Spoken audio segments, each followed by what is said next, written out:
Hello प्यारे बच्चों, स्वागत है आपका जेएमडी डिजिटल लर्निंग में। तो लास्ट क्लास में हमने क्लास 6 का जो साइंस का चैप्टर नंबर 5 है, measurement of length and motion, इस चैप्टर को हमने बुक से लाइन टू लाइन समझ लिया है। इस चैप्टर में क्या है, तो आज हम इस चैप्टर को नोट्स के थ्रू पूरे एक वीडियो में कवर करेंगे। तो अगर आप ये वीडियो देखेंगे तो आपको पूरा चैप्टर अच्छे से समझ आ जाएगा। तो स्टार्ट करते हैं। Chapter number 5 is measurement of length and motion. ठीक है, measurement of length and motion. First of all is how do we measure, हम किसी चीज को मेजर कैसे करते हैं, यानी कि पहले के टाइम पे कैसे मेजर करते रहे होंगे, अब कैसे करते हैं। ठीक है, सबसे पहले इंट्रो है। तो मेजरमेंट क्या है, measurement is the process of finding the exact length, distance, height, width और thickness of an object by comparing it with a fixed standard unit। तो मेजरमेंट क्या है, किसी भी चीज, मेजरमेंट एक प्रोसेस है फाइंड आउट करने के लिए। क्या फाइंड आउट करने का, exact length, distance, height, width या किसी ऑब्जेक्ट की थिकनेस। ठीक है, तो by comparing it with a fixed standard unit. In ancient time people measured length using body parts. पहले के टाइम पे क्या करते थे, बॉडी पार्ट्स का यूज करके किसी भी चीज को मेजर करते थे। जैसे हैंड स्पैन ऐसे करके, है ना, ऐसे इस थंब से इस वाली फिंगर तक की लेंथ, कोई फुट स्टेप से करते थे। ठीक है, कोई आर्म की हेल्प से कर रहे हैं। तो डिफरेंट डिफरेंट टाइप के तरीके से मेजरमेंट करते थे बॉडी पार्ट्स का यूज करके, लाइक हैंड स्पैन, बलिस्ट फिंगर, ठीक है, फुट, आर्म लेंथ या स्ट्राइक। तो ये सब क्या है, इन सब तरीकों से पहले के टाइम पे क्या करते थे, मेजर करते थे। ठीक है, अब तो आपके पास बहुत सारे इंस्ट्रूमेंट है मेजरमेंट के लिए, स्केल है, मेजरिंग टेप हो गई, डिफरेंट डिफरेंट टाइप्स के आपके पास है। तो मेथड वर नॉट एक्यूरेट। अब क्या था कि हम अगर बॉडी पार्ट्स का यूज कर रहे हैं किसी मेजरमेंट के लिए, लाइक हम हैंड स्पैन यूज कर रहे हैं, तो इसमें क्या होता था, प्रॉब्लम होती थी कि मेजरमेंट एक्यूरेट नहीं आती थी। एक्यूरेट क्यों नहीं आती थी, क्योंकि हर किसी की जो बॉडी पार्ट्स हैं उनका साइज क्या होता है, डिफरेंट होता है। जैसे कि हमने इस बुक में एग्जांपल में भी देखा था कि बच्चे क्या करते हैं, टेबल की लेंथ को अपने हैंड स्पैन के थ्रू क्या करते हैं, मेजर करते हैं। तो किसी के तो 13 हैंड स्पैन आए, किसी के 12, किसी के 14, किसी के थोड़ा 13 से ऊपर, 14 से नीचे। तो इस तरीके से क्या हो रहा था, मेजरमेंट डिफरेंट आ रही थी। ठीक है, तो इसका रीजन क्या है, the size of the body parts differs from person to person। तो साइज का जो बॉडी पार्ट्स का जो साइज है वो पर्सन टू पर्सन क्या करता है, डिफर करता है। therefore the same object could have different measurement when measured by different people। ठीक है, जैसे कि यहाँ पे आपको बताया गया था 5 student measured the same classroom table using their hand span। every student obtained a different answer, हर किसी को क्या था, डिफरेंट आंसर मिला, because everyone hand span was different. हर किसी का जो हैंड स्पैन था वो क्या था, डिफरेंट था। ठीक है, तो इसलिए समझ आया कि क्यों हम बॉडी पार्ट्स का यूज नहीं कर रहे हैं। ठीक है, क्योंकि उससे क्या है, मेजरमेंट्स डिफरेंट डिफरेंट आ रही है पर्सन टू पर्सन। ओके, जैसे कि आप यहाँ पे देख सकते हैं, इस तरीके से बच्चों ने क्या किया था, मेजर किया था। Now unit of measurement. Unit क्या है, unit is a fixed quantity used for measuring something. किसी चीज को मेजर करने के लिए क्या है, एक फिक्स्ड क्वांटिटी है यूनिट। तो अ मेजरमेंट हैज 2 पार्ट्स। जो मेजरमेंट होते हैं उसके 2 पार्ट्स होते हैं। ठीक है, हम बोलते हैं ना कि वो गया 13 किलोमीटर। ठीक है, या मैंने लिखा इसकी जो लेंथ है वो है 5 मीटर। तो क्या है, 2 पार्ट्स आपको यहाँ पे दिख रहे हैं, एक तो ये नंबर वाला part, second one is unit, है ना, सेकंड वन इज यूनिट। तो मेजरमेंट के 2 पार्ट्स होते हैं, एक तो नंबर वाला part, second one is unit. तो 2 पार्ट्स हैं, ठीक है, नंबर प्लस यूनिट। जैसे कि बच्चों ने यूज करा, किसी का आया 13 हैंड स्पैन, किसी का आया 13 हैंड स्पैन। तो यहाँ पे 13 तो क्या हुआ, नंबर हुआ, और जो यहाँ पे उन्होंने क्या यूनिट यूज की, हैंड स्पैन यूज की। तो यहाँ पे जो यूनिट हुई, दिस इज हैंड स्पैन। ठीक है, हम लोग अब तो मीटर, किलोमीटर ये सब यूज करते हैं। ठीक है, now body parts are non standard units. कैसी यूनिट्स हैं, non standards and are not reliable for accurate measurement measurement के लिए रिलायबल नहीं है। तो इंपॉर्टेंट पॉइंट्स क्या है? Measurement compares an unknown length with a known unit. ठीक है, तो मेजरमेंट को हम कंपेयर करते हैं with unknown length with a known unit. जैसे कि hand, pen, foot, finger and stride are non standard unit. ठीक है, different people get different measurement using body parts, therefore standard units are necessary। अब क्या हो रहा था, हर कोई अगर अपने बॉडी पार्ट्स को यूज करके लेंथ या किसी चीज को मेजर कर रहे थे तो क्या हो रहा था, वहां पे हर किसी का डिफरेंट मेजरमेंट आया। अब क्या होता है, जब लोग एक जगह से दूसरी जगह ट्रैवल करते हैं, कहीं जाते हैं, तो आपस में भी कम्युनिकेट करने के लिए हर किसी का क्या था, अलग अलग था। तो उनको क्या करना था, किसी एक स्टैंडर्ड यूनिट को उन्होंने लेना था। तो स्टैंडर्ड यूनिट ऑफ लेंथ। ठीक है, तो to avoid confusion through the world में जैसे कंफ्यूजन हो रही थी, है ना, तो scientist develop one common system. तो साइंटिस्ट ने क्या करा, एक कॉमन सिस्टम स्टार्ट किया, that is called international system of unit. यानी कि वो यूनिट हर जगह पता होगा उनको। अगर हम मीटर यूज कर रहे हैं तो हर वर्ल्ड में किसी भी कंट्री में जाओ तो उनको पता है कि हम मीटर किसके लिए यूज कर रहे हैं, किलोमीटर किसके लिए यूज कर रहे हैं, है ना। तो now SI unit of length. तो जो लेंथ है, लेंथ की एसआई यूनिट क्या है, मीटर है। क्या है, मीटर। और मीटर को हम स्मॉल एम से डिनोट करते हैं। ठीक है, तो ये तो है स्टैंडर्ड यूनिट। अगर बात आती है what is the SI unit of length, तो SI unit of length is metre. 1 marks question यहां से बन सकता है। ठीक है, तो अब आपके एग्जाम भी आने वाले हैं तो उसके अकॉर्डिंग आप देखेंगे। ठीक है, अदर यूनिट्स ऑफ लेंथ। तो अगर एसआई यूनिट की बात आती है of length, that is metre. और इसके अलावा हम यूज करते हैं ना, जैसे हमने कहा हमें इतने किलोमीटर चली, या हम किसी थोड़ी और स्मॉल के लिए यूज करते हैं सेंटीमीटर, बहुत छोटी चीज के लिए यूज करते हैं मिलीमीटर। तो ये भी क्या है, यूनिट्स है लेंथ के लिए। बट अगर एसआई यूनिट की बात आई, SI unit is metre. Okay, other unit of length क्या हुई, किलोमीटर। किलोमीटर हम मेनली किसके लिए यूज करते हैं, used for very long distance. बहुत लंबी डिस्टेंस के लिए हम यूज करते हैं, like distance between cities, highways and railways. Okay, now the second one is metre, which is SI unit of length. Small M से इसे डिनोट करते हैं and used for medium length. Medium length, जैसे कि हमें height of the room लेनी है, length of a classroom, height of a person, हम मीटर में यूज कर सकते हैं मीडियम लेंथ के लिए। अब आती है centimetre. Centimetre is used for small object, थोड़ा छोटे ऑब्जेक्ट के लिए यूज होता है। जैसे कि मान लो ये पेन है, तो इस पेन की लेंथ मैं सेंटीमीटर में बताऊंगी, है ना। जैसे कि पेंसिल, नोटबुक, स्केल, इनकी जो लेंथ है वो हम मेनली सेंटीमीटर में यूज करते हैं। ठीक है, and the next one is millimetre. Millimetre क्या होता है, बहुत ज्यादा छोटी लेंथ के लिए यूज होता है for very small length. Like कोई कॉइन है, कॉइन की लेंथ हम देखेंगे कितनी थिकनेस है।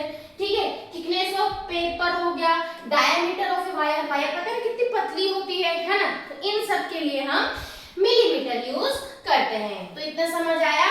SI unit of length. Length की अगर हम बात कर रहे हैं, SI unit of length is metre. और बाकी इसकी यूनिट्स होती है kilometre, metre, centimetre, millimetre. Okay, समझ आया कि कहाँ पे कौन सा यूनिट हम यूज कर रहे हैं। Now the next one is unit conversion. ये यूनिट कन्वर्जन आपको याद होने चाहिए, इससे रिलेटेड न्यूमेरिकल्स आते हैं। ठीक है, तो 1 किलोमीटर में 1000 मीटर होते हैं, 1 मीटर में 100 सेंटीमीटर होते हैं, और 1 सेंटीमीटर में 10 मिलीमीटर होते हैं। तो ये कन्वर्जन आपको याद रखना है। ठीक है, नाउ एंशिएंट इंडियन यूनिट्स। तो ancient India also had its own measuring system.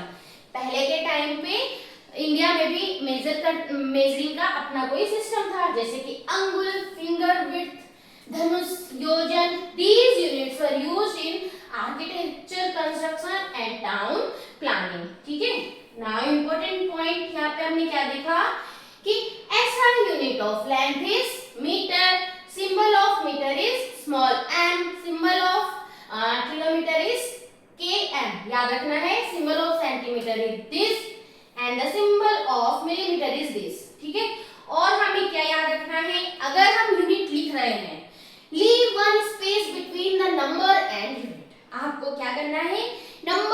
Unit के बीच में स्पेस आपको छोड़ना है। बाकी हमने बुक में भी देखा था कि कैसे, अगर मैं लिख रही हूँ मान लो 15, जैसे यहाँ पे लिखा है सेंटीमीटर, तो आपको क्या करना है, यहाँ पे थोड़ा स्पेस देना है, तब आप सेंटीमीटर लिखेंगे। और ये कैसे होने चाहिए, छोटे, ठीक है, स्मॉल में होने चाहिए, ठीक है। इस तरीके से आप लिखेंगे।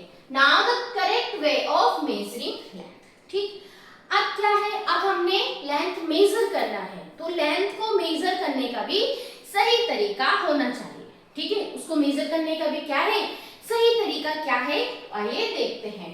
तो accurate measurement depend on using the measuring instrument correctly, यानी कि जिस भी चीज से, जिस भी मेजरिंग इंस्ट्रूमेंट से हम क्या कर रहे हैं, मेजर कर रहे हैं, तो वो हमें करेक्टली यूज करना आना चाहिए। तो मेजरिंग इंस्ट्रूमेंट में मान लो हमारे पास है 15 सेंटीमीटर स्केल, जो आप लोगों के बॉक्स में होता है, मीटर स्केल होता है, ठीक है, मेजरिंग टेप है और टेलर्स टेप है, ये सब कुछ हमारे पास मेजरिंग इंस्ट्रूमेंट है, ठीक है।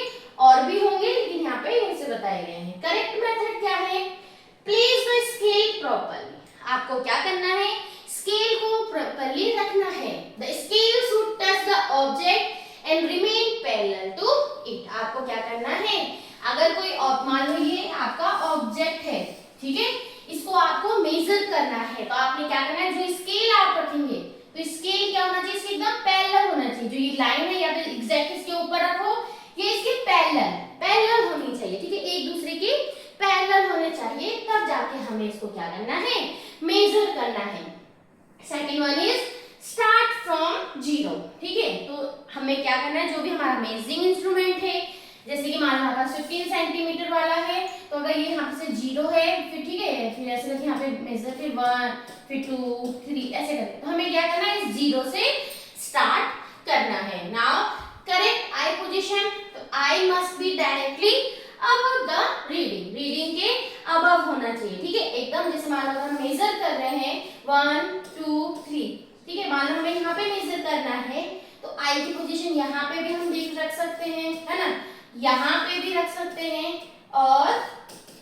और यहाँ पे भी ऐसे करके रख सकते हैं।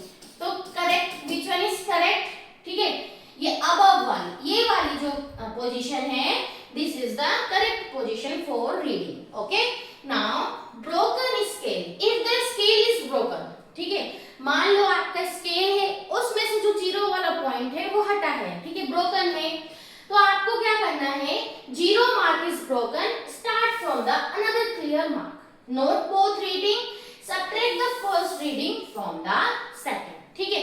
मान लो आपने क्या किया है, आपके पास स्केल है, okay, this one is scale, and आपने देखा कि यहाँ पे जो जीरो वाला मार्क है वो ब्रोकन है, और वो 1 से हमें यहाँ से दिख रहा है, 1 देन 2 3 4, है ना, ऐसे करके हमें दिख रहा है, तो हमने क्या करना है, तो ये जीरो वाला पॉइंट तो है नहीं, तो हम क्या करेंगे, वी विल स्टार्ट फ्रॉम 1, जहां से हमें क्लियर दिख रहा है हम वहां से स्टार्ट करेंगे। मान लो हमने यहाँ से देखा और आगे जाके उसकी रीडिंग हमने देखा कहां पर आई, इसमें मान लो हमने देखा कि उसकी रीडिंग आई 10.4 में, ठीक है, तो कितनी रीडिंग आई, 10.4, लेकिन आप खुद सोचो अगर हम उसे जीरो से स्टार्ट करते तो कितना आता, 9.5, 9.4, तो हमने क्या करना है, जितनी रीडिंग यहाँ से हमारी हटी है, फिलहाल हमारी यहाँ से 1 सेंटीमीटर यहाँ से हटा है, तो हम क्या करेंगे, इस 10.4 में से उस 1 सेंटीमीटर को सब्ट्रैक्ट करेंगे, तो आएगा आपका 9.4 सेंटीमीटर, ठीक है। इतना समझ आया कि अगर आपका स्केल ब्रोकन है, if 1 is also not present है, मान लो 1 भी आपका क्लियर नहीं दिख रहा है, टूटा हुआ है, then we will start from 2, हम कहां से स्टार्ट करेंगे, 2 से स्टार्ट करेंगे, और मान लो रीडिंग इज 10.4, ठीक है, 10.4, तो अब आप क्या करेंगे, अब आप यहाँ से 2 सेंटीमीटर माइनस करेंगे, ठीक है, क्योंकि हमने 2 से स्टार्ट किया, उससे पहले कि जो 0 से 1 और 1 से 2, यानी कि 2 सेंटीमीटर यहाँ से गायब है, तो हम क्या करेंगे, 2 माइनस करेंगे, तब आएगा हमारा आंसर 8.4 सेंटीमीटर। तो समझ आया, if the scale is broken how will you read, ठीक है, आप कैसे उसको रीड करेंगे, इतना समझ आया। नाउ फ्लेक्सिबल मेजरिंग टेप, तो जो फ्लेक्सिबल मेजरिंग टेप है वो यूज होते chest, waist, curved object, tree trunk because it bends easily. जो आपके कर्व्ड वाला मेजरिंग टेप है आपका इस तरीके से उनको यूज करने में किया जाता है क्योंकि वो इजीली बेंड हो जाते हैं। Now important points, always use a proper measuring instrument. अगर आपको मेजर करना है तो आपके पास में प्रॉपर मेजरिंग इंस्ट्रूमेंट होना चाहिए। Always read the scale vertically, आपको हमेशा उसको वर्टिकली रीड करना है। Avoid parallax error, broken scale can steel be used correctly. अगर आपके पास ब्रोकन स्केल है तो भी आप उसको यूज कर सकते हैं मेजर करने के लिए, जैसे कि आपको बताया था। ठीक है, now measuring the length of a curved line. अगर आपका एक कर्व्ड लाइन है उसको हमने कैसे मेजर करना है? A straight scale can not measure curved object accurately. ठीक है, अगर आपके पास एक स्ट्रेट वाला आपके पास स्केल है उसके थ्रू आप जो कर्व्ड ऑब्जेक्ट हैं उनको इजीली क्या नहीं कर सकते हैं, उनको इजीली मेजर नहीं कर सकते हैं। इसका रीजन क्या है? क्योंकि जो आपके पास में सिंपल आपके पास में होंगे तो सिंपल स्केल से आप उनको मेजर नहीं कर सकते हैं। जो स्ट्रेट स्केल होते हैं तो उसके लिए आपको क्या चाहिए? कर्व वाला होना चाहिए। तो इसको हम दो तरीके से मेजर कर सकते हैं। ठीक है, अगर आपको कर्व वाला कुछ आपको मेजर करना है तो आप क्या करेंगे? इसको दो तरीके से मेजर कर सकते हैं। पहले आप क्या करेंगे? पहला मेथड है आप क्या लेंगे? एक स्ट्रेट थ्रेड लेंगे। आपको क्या लेना है? धागा लेना है। ठीक है, आपको जैसे मान लो एक धागा है, इसको लेंगे। ठीक है, उसके बाद आपको क्या करना है? इसको ऐसे करके लगा के देखेंगे। ठीक है, इसको नीचे रखा और इसको ऐसे करके थ्रेड के थ्रू आप देखेंगे। फिर बाद में आपने क्या करना है? उस थ्रेड को क्या कर देना है? Measure straighten the thread. बाद में आपको उस थ्रेड को स्ट्रेट करके देखना है एंड देन आपको जो आपका मीटर स्केल है उससे आप उसको क्या कर सकते हैं? मेजर कर सकते हैं। एक तरीका तो ये है, अगर आपके पास मान लो ऐसा टेप नहीं है, ठीक है, मेजरिंग, और दूसरा आप सिंपल फ्लेक्सिबल मेजरिंग टेप होते हैं, ठीक है, उनसे आप मेजर कर सकते हैं। जैसे टेलर के पास जो होते हैं, है ना, वो फ्लेक्सिबल होते हैं। तो दो तरीके हैं, या तो आप क्या कर सकते हैं? एक थ्रेड लेंगे और उस थ्रेड से उसको क्या करेंगे? नापेंगे और बाद में उस थ्रेड को सीधा करके मीटर स्केल से उसका मेजरमेंट ले लेंगे। और दूसरा है कि आप direct flexible measuring tape use कर सकते हैं। नाउ इंपॉर्टेंट पॉइंट क्या है कि thread is useful for curved line and flexible tape gives accurate measurement. अगर हम थ्रेड से यूज कर रहे हैं उससे हम करते तो हैं, लेकिन फ्लेक्सिबल मेजरिंग टेप से ज्यादा एक्यूरेट मेजरमेंट मिलेगी। Now describing position. Okay, now to describe where an object is located. अगर हमने क्या करना है? किसी चीज की हम क्या कर रहे हैं? पोजीशन को डिस्क्राइब कर रहे हैं, तो आपने क्या देखना है? To describe where an object is located we need a reference point. ठीक है, हमें क्या पता होना चाहिए? एक रेफरेंस पॉइंट होना चाहिए। उस पॉइंट को लेके हम किसी ऑब्जेक्ट की पोजीशन बता सकते हैं। ठीक है, कि जैसे बाहर अगर कोई है, हम बोले हम उस बिल्डिंग के पास में है, तो वो उस बिल्डिंग क्या हो गई? हमारी रेफरेंस पॉइंट हो गई। तो रेफरेंस पॉइंट क्या हुआ? Reference point. ठीक है, तो ये जो डेफिनेशन आती है, ये डेफिनेशन आपको याद करनी है। ठीक है, तो what is reference point? A reference point is a fixed object or fixed position or fixed or point with respect to which the distance or position of an object is described. This is reference point. Without a reference point, the position of an object cannot be described accurately. अगर हमारे पास reference point नहीं है तो हम किसी object की position को अच्छे से डिस्क्राइब नहीं कर सकते हैं। ओके, नाउ किलोमीटर स्टोन, जैसे कि आपने देखा था चैप्टर में कि एक लड़की दिल्ली की तरफ जा रही है, तो बीच बीच में उसे 1 किलोमीटर स्टोन दिखा था, जिसमें कि कहीं पे लिखा था 70 किलोमीटर, किसी में लिखा था 60 किलोमीटर, है ना। तो वो क्या बताता है? वो बताता है डिस्टेंस फ्रॉम अ सिटी, एक सिटी से डिस्टेंस, उसकी direction, position with respect to the city. जैसे कि एग्जांपल में आपने देखा था दिल्ली 70 किलोमीटर लिखा है, it means object is 70 kilometre away from the Delhi, यानी कि जो लड़की जा रही थी दिल्ली की तरफ वो दिल्ली से 70 किलोमीटर के डिस्टेंस पर है। ओके, तो position is always measured from a reference point. अगर आप पोजीशन को मेजर कर रहे हैं तो वो किसके थ्रू मेजर होती है? रेफरेंस पॉइंट के। The same object may appear nearer और farther depending on the chosen reference point. ठीक है, now moving things, motion. Moving things में सबसे पहले हम देख लेते हैं व्हाट इज मोशन। ठीक है, तो motion, an object is said to be in motion if its position changes with time with respect to a reference point। अगर किसी ऑब्जेक्ट की पोजीशन, ठीक है, चेंज हो रही है with respect to reference point with time. ठीक है, मान लो ये कोई रेफरेंस पॉइंट है और इस रेफरेंस पॉइंट के रिस्पेक्ट में किसी ऑब्जेक्ट की क्या हो रही है? पोजीशन चेंज हो रही है with respect to time. Time के साथ साथ उसकी पोजीशन चेंज हो रही है with respect to this reference point, then the object is said to be in motion. तब हम क्या कहेंगे कि ऑब्जेक्ट मोशन में है। और अगर ये आपका रेफरेंस पॉइंट है, कोई ऑब्जेक्ट है, वो मूव नहीं कर रही है, अपना पोजीशन चेंज नहीं कर रही है ना, with respect to time, then the object is said to be in rest। ठीक है, तो an object is at rest if its position does not change with time। ठीक है, अगर टाइम के साथ में उसकी पोजीशन चेंज नहीं हो रही है, it means the object is in rest position। okay, now motion depends on reference point। अब क्या है कि जो मोशन है वो डिपेंड कर रहा है रेफरेंस पॉइंट में। मान लो मैंने अगर कोई एक चीज है, इसको रेफरेंस पॉइंट माना है, तो क्या होगा?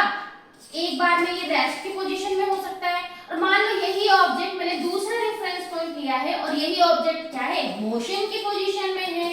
तो it depends on reference point कि आपने रेफरेंस पॉइंट क्या लिया है, उसके अकॉर्डिंग आपको पता चलता है उस रेफरेंस पॉइंट के according the object is in motion और इन रेस्ट पोजीशन। ओके, तो जैसे कि आपने एग्जांपल में देखा था कि passenger sitting inside a moving bus are. मान लो एक बस है, उसके अंदर पैसेंजर बैठे हुए हैं, लोग बैठे हैं और वो एक जगह से दूसरी जगह जा रहे हैं। तो हमने क्या देखा? At rest with respect to the bus. तो बस के अगर मान लो हमने बस को ही रेफरेंस पॉइंट ले लिया, बस में लोग बैठे हैं, तो बस के साथ साथ वो जा तो रहे हैं, लेकिन उस बस के रिस्पेक्ट में उनकी पोजीशन चेंज नहीं हो रही है। तो it mean the passenger are in rest position. इतना समझ आया? रेफरेंस पॉइंट हमने बस को ही लिया, बस में लोग बैठे हुए हैं, ठीक है, और बस में वो जा तो रहे हैं, लेकिन उस बस के रिस्पेक्ट में उनकी पोजीशन चेंज नहीं हो रही है ना। It means passenger are in rest position. और वो मोशन में कब होंगे? In motion with respect to the road. यानी कि मान लो रोड है, या रोड के बाहर हमने कोई एक बिल्डिंग मान ली, एक ये बिल्डिंग है, उसको मैंने रेफरेंस पॉइंट ले लिया, तो अगर उसको रेफरेंस पॉइंट लिया, तब जो पैसेंजर है वो क्या कर रहे हैं? उस रेफरेंस पॉइंट को देखते हुए वो अपनी पोजीशन को चेंज कर रहे हैं। It means passenger are in motion. ठीक है, किस पोजीशन में है वो? मोशन की पोजीशन में है। तो therefore motion depend upon the reference point. तो मोशन किस पे डिपेंड कर रहा है? उसके रेफरेंस पॉइंट में। अगर रेफरेंस पॉइंट अगर अलग है तो वो रेस्ट में हो सकता है, और वही ऑब्जेक्ट अगर हमने रेफरेंस पॉइंट दूसरा ले लिया तो वो मोशन में हो सकता है, जैसे कि हमने यहाँ पे इस एग्जांपल के थ्रू देखा। Okay, now important points, motion is relative and reference point decide whether an object is at rest or in motion। okay, समझ आया? now अभी हमने देखा what is motion, now types of motion। ठीक है, तो टाइप्स ऑफ मोशन है, first one is linear motion. नाम से लीनियर यानी कि लाइन, एक लाइन है ना, स्ट्रेट लाइन की बात हो रही है। ठीक है, स्ट्रेट लाइन। तो when an object move along a straight line, जब कोई ऑब्जेक्ट स्ट्रेट लाइन के अलोंग मूव करती है, then the motion is called linear motion. जब जो मोशन है वो कैसा होता है? लीनियर होता है। जैसे कि मान लो मैंने ये ऑब्जेक्ट है, इसको ऊपर से नीचे की तरफ फेंका, तो क्या हुआ? लीनियर मोशन में एकदम सीधे वो नीचे आया, स्ट्रेट लाइन में नीचे आया। तो इसके एग्जांपल हुए लाइक, जैसे कि इसने इस इरेजर को नीचे फेंका तो एक स्ट्रेट लाइन में नीचे आ रही है। ये जो फ्रूट है ये ऊपर से पेड़ से नीचे गिर रहा है, स्ट्रेट लाइन में गिरा है। ये लड़का इस बॉक्स को धक्का दे रहा है तो पुश कर रहा है उसको, तो स्ट्रेट लाइन में है। और साथ ही साथ आपने मार्च पास्ट देखी होगी, ठीक है। तो ये सब किसके एग्जांपल है? All are example of linear motion. तो लीनियर मोशन कैसे है? स्ट्रेट पाथ है, okay, and simplest type of motion, ठीक है। उसकी कैरेक्टरिस्टिक अगर बात करें हैं लीनियर मोशन की कैरेक्टरिस्टिक्स की बात अगर हम करें तो इसमें पहला क्या है कि ये क्या है? स्ट्रेट पाथ है, स्ट्रेट पाथ में है ना। हमने बोला कि स्ट्रेट लाइन में अगर कोई मोशन हो रहा है that is linear motion. And second one, it is the simplest type of motion, ठीक है, simplest type of motion, okay. Now the second one is circular motion. मान लो आपने क्या किया, कोई एक ऑब्जेक्ट लिया, उसको थ्रेड की हेल्प से उसने एक एंड से आपने उसको बांध दिया है और दूसरे एंड से उस थ्रेड के आपने क्या किया, इसको मूव किया ऐसे, ठीक है। तो जब आपने मूव किया तो आप देख लोगे सर्कल फॉर्म हो रहा है, ठीक है। तो this motion is called circular motion. ये मोशन कैसा होता है? सर्कुलर मोशन होता है। तो when an object moves along a circular path, जब कोई ऑब्जेक्ट सर्कुलर पाथ में क्या करता है, मूव करता है, then the motion is said to be circular motion. तब हम उस मोशन को क्या कहते हैं? Circular motion, okay. Example is merry go round, clock hands, rotating fan, stone tied on a string. जैसे कि अभी आपको एग्जांपल के थ्रू बताया, ये लड़की घुमा रही है, तो ये जो मूव हो रहा है सर्कुलर पाथ में हो रहा है, इट मींस सर्कुलर मोशन। ये बच्चे यहाँ पे झूल रहे हैं, तो किस तरीके से है मूव कर रहे हैं? सर्कल में, ठीक है। These are the example of circular motion, ठीक है। तो इसकी कैरेक्टरिस्टिक क्या हुई? इसका पाथ कैसा है?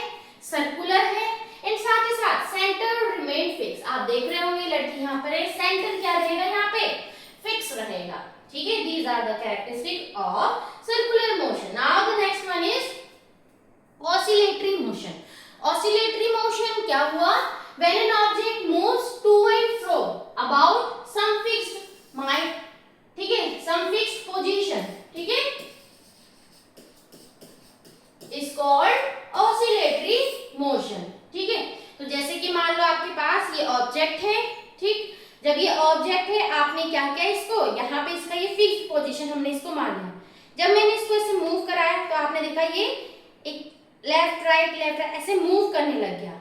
तो this motion is called oscillatory motion. इस मोशन को हम क्या कहते हैं? ऑसिलेटरी मोशन कहते हैं,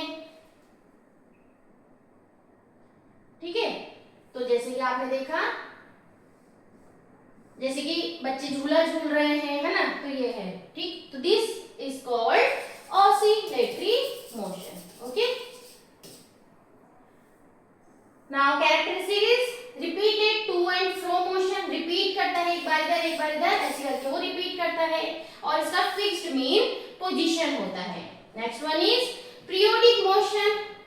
पीरियोडिक मोशन क्या होता है? Motion that repeats itself after equal interval of time. तो इसके अंदर आपके circular motion and oscillatory motion दोनों आते हैं, जो क्या करता है, एक इंटरवल ऑफ टाइम के बाद में रिपीट होता है। जैसे कि मान लो ये सर्कुलर मोशन यहाँ से स्टार्ट हुआ, ये ऐसे मूव किया, फिर आके वो यहीं पे आपसे स्टार्ट हुआ, तो ये क्या हुआ? Periodic motion. तो पीरियोडिक मोशन के अंदर आपके दोनों ही मोशन, सर्कुलर मोशन और ऑसिलेटरी मोशन आएंगे। तो ये चैप्टर था आपका measurement of length and motion. तो इस चैप्टर को हमने समझ लिया है अच्छे से।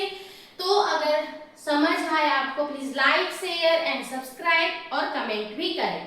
और साथ ही साथ इस चैप्टर के हम एनसीईआरटी के क्वेश्चन आंसर भी समझेंगे।